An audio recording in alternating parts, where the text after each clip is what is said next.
It's been a while since I talked about indie games on this channel, which is a shame as games like this are what truly reminds me of how much the indie scene does for video games as a whole, and how amazing it is that they truly pick up the slack while bigger companies try to improve their bottom line with old rehashed ideas. Not that there isn't great AAA games, it's just harder for me to get excited about crap I played years ago with a new skin on top of it. I'm sure I don't need to tell you this if you clicked on this small video about a niche game, so let's just get to the good stuff.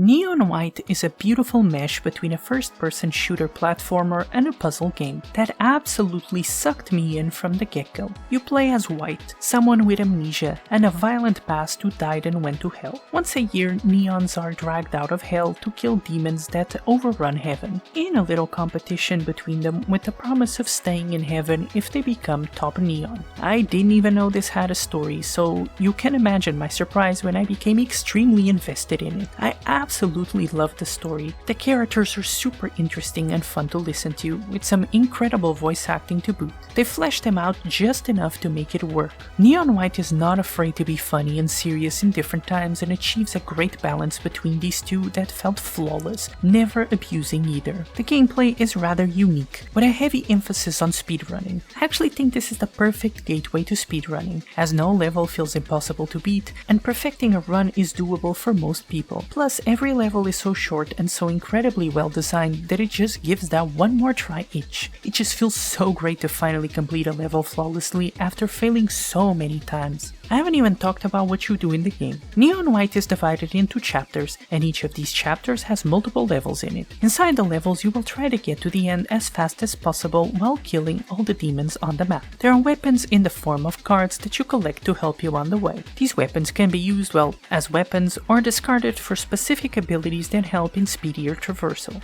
What elevates this simple concept to new heights is everything around it. The visuals are incredibly unique, with a mesh between an anime style and a more Western animation look, but the true star is the level design. Holy crap, this game is a masterclass on how to create simple to understand yet complex enough to be interesting levels that both look and play incredibly well. Every level is so much fun to go through, and they all have tricks to make them faster to complete that feel natural to incorporate into the runs. Might I also add that I played the Switch version, which ran incredibly well, with only a minor stutter on the last level of the game. Considering the capabilities of the Switch, I was pleasantly surprised. The music goes so well with the game, and let me tell you, there are so many catchy bangers in here. I was not expecting the OST to go this hard. You can hear it all throughout this video, but here are a few examples.